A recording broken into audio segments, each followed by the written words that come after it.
Hello everyone, my name is Dianlin, and my friend Juan Carlos invited me to give a very brief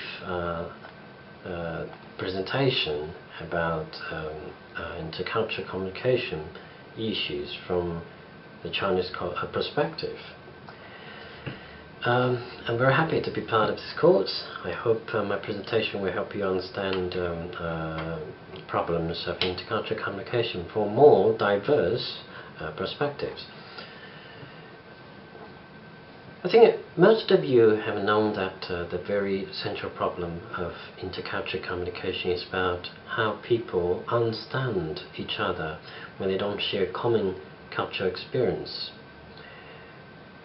Especially today, I think we are living in a so-called global village, so we have many chances to experience foreign cultures, to meet people from different countries. For example, when we go to the cinema to watch a movie produced in the United States, we are encountering an alien culture which is different from ours. So this kind of experience is very common in everyday life. And for the Chinese, there has been a long tradition of intercultural communication which actually started thousands of years ago. Historically, there has been a very interesting phenomenon that the Chinese culture and the Chinese people tend to think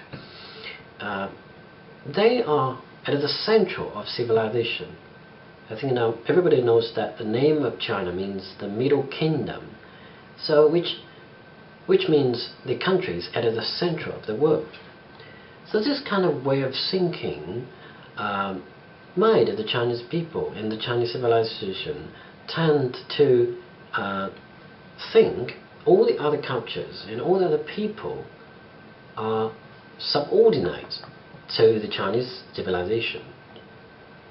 So when they encountered with strangers and cultural differences, the Chinese way is trying to convert and integrate these kind of different cultures and different people into the Chinese civilization.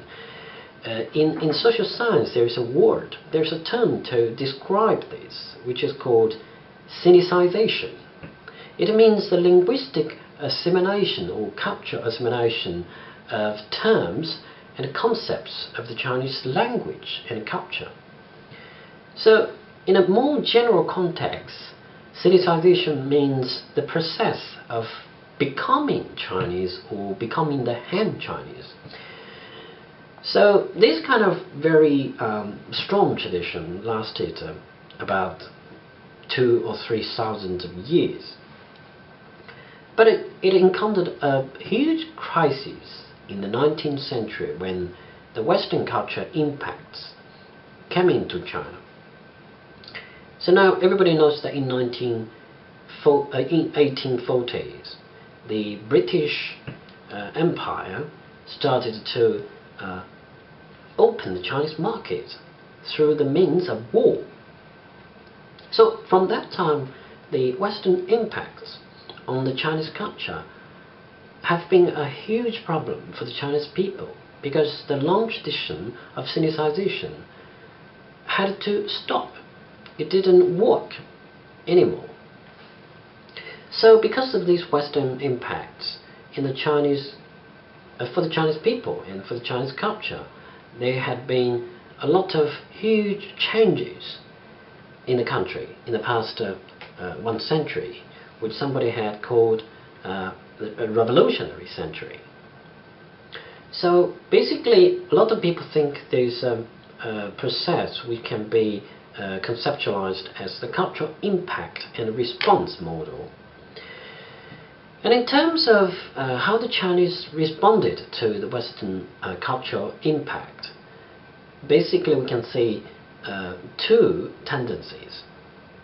One we can call the pro-Western culture tradition, which means some people think the culture from Western countries is much more advanced than the Chinese traditional culture, so we should follow their way of thinking and a way of life and a way of organizing the society.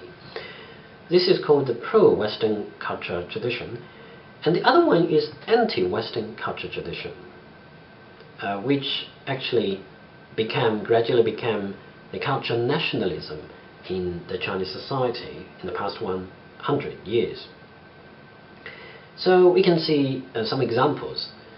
For the anti-Western tradition, we can see a lot of examples, especially in Mao's time, before the Chinese economic reform in the 1980s.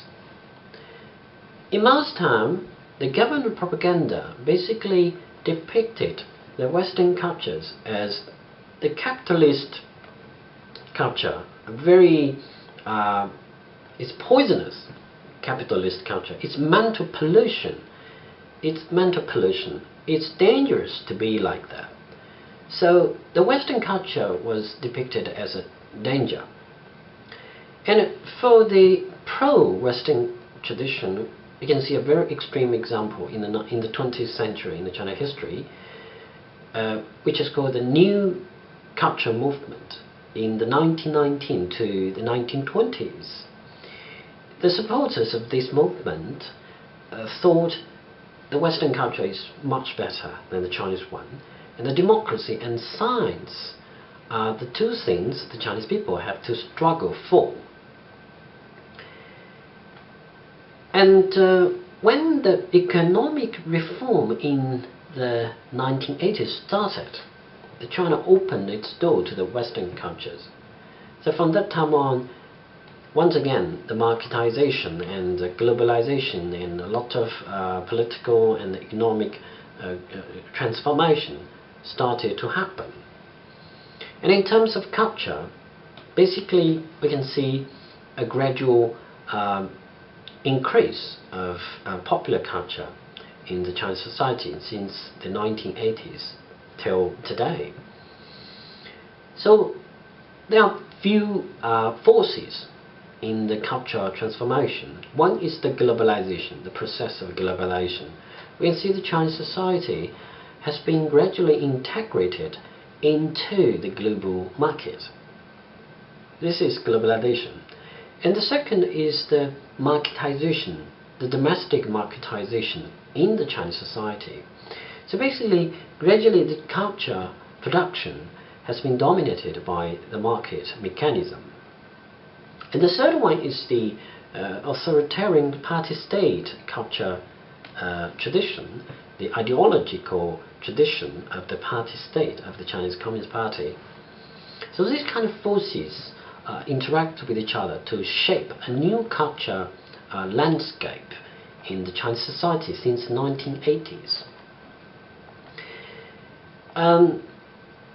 So with these kind of great changes, they have been a lot of challenges for the Chinese intercultural communication. The first one is the nationalism, the tendency of being extreme nationalist has been a very important phenomenon in the Chinese society since the 1990s. And for example, I give you a very brief example of the very famous American coffee bar, Starbucks, in China. They tried to establish a new shop in the Forbidden City, which is very famous for its palace culture, the imperial culture. So the critics, a lot of criticism came out because people think this is a humiliation for the Chinese people. American culture, American way of living started to appear in the very central space of the Chinese culture. So basically that becomes a very case in point of the Chinese nationalism. And the second one is the legacy of the party-state ideology, which actually has been in crisis for a long time, and the Chinese government and Chinese party tried to reconstruct the revolutionary ideological legacy. And the third challenge for the Chinese intercultural communication is the pro-liberal cultural tradition, which is about the cultural citizenship. A lot of NGO activism is happening every day in the Chinese society. People trying to push the policy boundaries to give people more cultural citizenship. And the fourth challenge is the indigenous folk cultures, the national essence, which is about the Chinese identity, about how people think what Chinese is, what the Chinese means. So we can see a lot of culture phenomena in the past few years. For example, the rise of traditional culture forms like the Peking opera, and people started to modernize, started to reconstruct this kind of traditional indigenous folk cultures and to make them into a market popular culture form. And the fifth one is westernized cultures, especially the creative industry, the cultural industrialization, and the modern arts in China. But despite all these kind of changes and challenges, we still can see a very general theme in the process of cultural changes in China. I can summarize into three terms. The first one is globalization, and the second one is localization, and the third one is combination of the two processes, which is called globalization. So basically we can see the Chinese society, the Chinese culture production is becoming more and more globalized, because the Western culture products like the Hollywood movies are coming into the Chinese market increasingly. And the second process is the localization. That means the Western cultures, if they want to come to the Chinese market, they have to adapt themselves to cater for the Chinese way of thinking, the Chinese traditions. So that means they have to make themselves locally acceptable.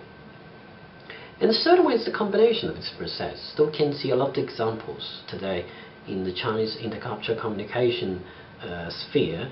We can see that people are producing many different cultural forms, many different versions, and make them more adaptable, make them more flexible, make them acceptable both for the international audience and also the Chinese audience.